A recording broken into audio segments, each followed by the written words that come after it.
चलिए फिर से आ जाओ बेटे, एक्सरसाइज 8.2 का पहला क्वेश्चन करने जा रहे हैं। उससे पहले भैया फॉर्मूले सीखने पड़ते हैं, ठीक है, तब ये समझ आएंगे। जब तक आपको ये साइन 60 की वैल्यू नहीं पता तो आप कैसे करेंगे भाई? जब आपको कॉस 30 की वैल्यू नहीं पता, साइन 30 की नहीं पता, कॉस 60 की वैल्यू, तो कैसे सॉल्व करेंगे?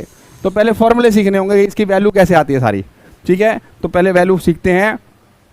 0 डिग्री, 30 डिग्री, 45 डिग्री भाई, 60 डिग्री भाई, 90 डिग्री। हमारे पास वैल्यू तो 360 तक होती है क्योंकि 10th क्लास में, लेकिन 90 तक का इस्तेमाल है तो आप 90 तक का ही सीखेंगे। सबसे पहले साइन की वैल्यू निकलती है बेटे, और साइन की जो निकलेगी उसके लिए सबसे पहले 0 से लेकर आपको काउंटिंग आनी चाहिए। जिसको काउंटिंग नहीं आती है वो उसके लिए नहीं आई भाई, जिसको आती है उसको आ जाएगा भाई। अब 0 से लेकर आपको 4 तक काउंटिंग लिखनी है भाई, होल नंबर जिसे स्टार्ट करते हैं। सबको 4 से डिवाइड, 4 से क्यों डिवाइड करते हैं भाई? क्योंकि क्वाड्रेंट होते हैं 4, ये सारी वैल्यू क्वाड्रेंट से बनी है, और ये 0 to 90 वाला एंगल ये फर्स्ट क्वाड्रेंट के अंदर आता है जो हम निकाल रहे हैं। सबसे पहले सब पे लगा देते हैं रूट, क्या लगा देते हैं, और जो भी रूट निकल के आएगा वही आंसर किसका होगा? साइन के एंगल का। तो 0/4 होता है बेटा 0, 0 का रूट भी होता है 0। उसके बाद आता है 1/4, तो 1 का रूट होता है 1 और 4 का रूट होता है 2, लेकिन 2 और 4 कट जाता है तो 1/2 आ गया भाई। 1 का रूट होता है 1 और 2 का रूट नहीं होता है, इसलिए रूट 2 ही रहेगा भाई। ऐसे √3/4 का रूट 2 होता है बेटा, √3 रूट से नहीं निकला इसलिए रूट में रहा। अब ऐसी 4 से 4 कट गया 1, और 1 का रूट कितना होता है 1। ये तो होगी साइन की वैल्यू। अब निकलती है कॉस की वैल्यू। कॉस की कैसे निकलती है? पीछे से उल्टी बेटा, यहाँ से क्रॉस करना है 1, जो पहले आखिरी नंबर पे लिखा था वो पहले नंबर पे लिख देना है, जो उससे पहले लास्ट आखिरी था वो सेकंड नंबर पे आ जाएगा आपका √3/2। उसके बाद जो आपका क्या कहते हैं बीच वाला नंबर सेम ही आ जाएगा आपका बेटा, और ये फिर इसका सेकंड और ये 4th आ जाएगा। क्रॉस चलेगा हमेशा, ठीक है, ये क्रॉस चलेंगे ऐसे करके, क्रॉस क्रॉस चलेंगे, ठीक है, क्रॉस क्रॉस चलेंगे ऐसे करके इनकी वैल्यू आ जाएगी बेटा, ठीक है। उल्टे नंबर लेते, पीछे से उल्टे लेते आने हैं आपको खाली, और पीछे से उल्टे लेते लेते आपके नंबर सारे आ जाएंगे, साइन के कॉस के बन जाएंगे बेटा, ठीक है। तो लाइन हटा देते हैं यहाँ से, और ये 0। अब ये साइन से कॉस बन गया अब आपका, ठीक है। एक और याद करने का तरीका बताता हूँ, जो 30 की वैल्यू होती है वो 60 की होती है, चेक कर लीजिए। जो इसके साइन 30 की वैल्यू होगी वो उसके कॉस के 60 की होगी, जो इसके 30 की होगी वो उसके 60 की होगी। ऐसे आपको याद कर लेना है। और 45 की सेम होती है बेटा, और जो 90 की होती है और वो 0 की होती है वो सेम होती है बेटा। तो 0 पे और 90 पे आपको हमेशा सेम मिलेगी, ठीक है। ऐसे आप याद कर लेंगे भाई, क्लियर है। उसके 10 की निकालते हैं, किसकी निकालते हैं बेटा? 10 की वैल्यू निकालते हैं।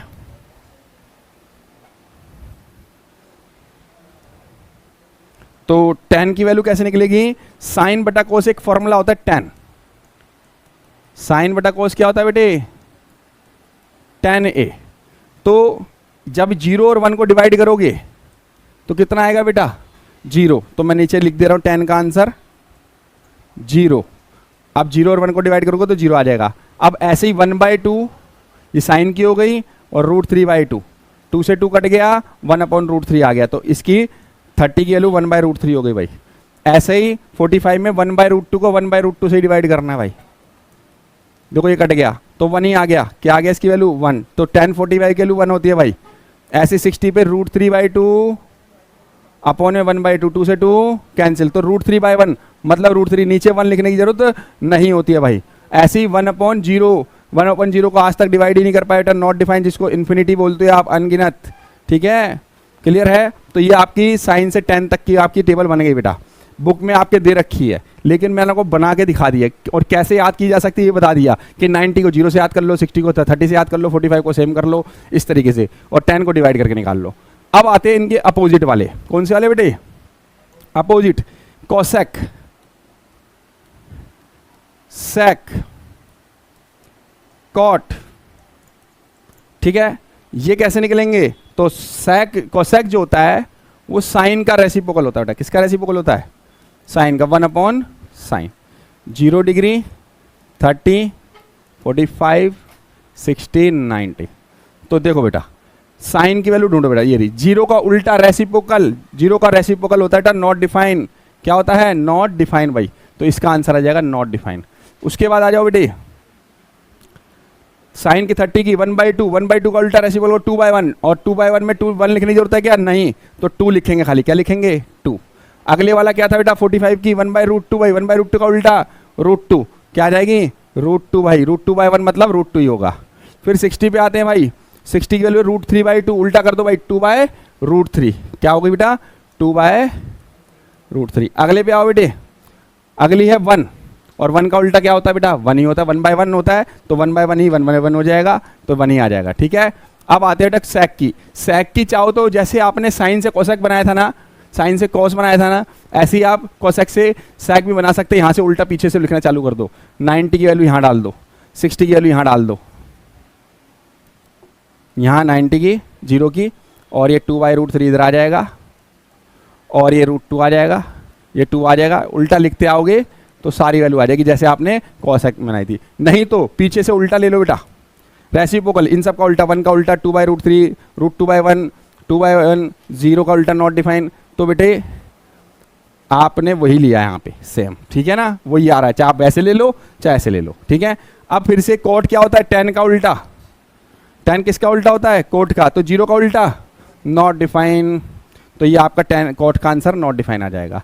अगला 1/√3 का उल्टा √3/1 मतलब √3। अब 1 का उल्टा 1/1 होता है, 1/1 का उल्टा करोगे 1/1 आएगा, तो 1 ही आ जाएगा। क्या आ जाएगा? 1। अब उसके बाद √3 का उल्टा √3/1 है, तो 1/√3 हो जाएगा। क्या हो जाएगा? 1/√3। और नॉट डिफाइन है लास्ट, नॉट डिफाइन का उल्टा 0 का जब उल्टा नॉट डिफाइन, तो नॉट डिफाइन का उल्टा 0 हो जाएगा बेटे, तो यहाँ पे अपना 0 आ जाएगा। तो ये अपनी 6 ट्रिग्नोमेट्री के जो फंक्शन होते हैं उनकी सबकी वैल्यू है, और इसी वैल्यू से आपकी एक्सरसाइज सॉल्व होगी 8.2 बेटा। चलिए अब एक्सरसाइज सॉल्व करते हैं, इसकी पहला क्वेश्चन करते हैं। सबसे पहला क्वेश्चन ये रहा बेटा हमारे पास, evaluate the following sin 60 cos 30 sin 30 cos 60।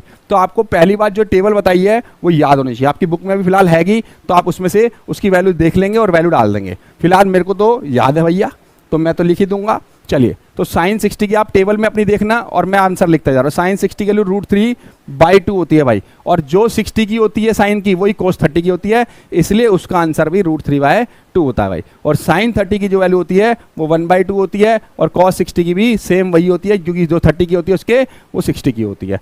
तो ये आपका √3 कितना हो गया बेटा? 3, क्योंकि रूट से रूट हट जाता है भाई, और 2 2 जा हो गया 4, और 1/2 2 जा 4। तो इसका नीचे का एलसीएम ले लेंगे, तो नीचे सेम है तो ऊपर भी सेम ही आता है एलसीएम में। 3 + 1 हो गया 4, 4/4 हो गया बेटा 1। तो ये पहले पार्ट का आंसर आ गया भाई। क्लियर है सबको बेटा?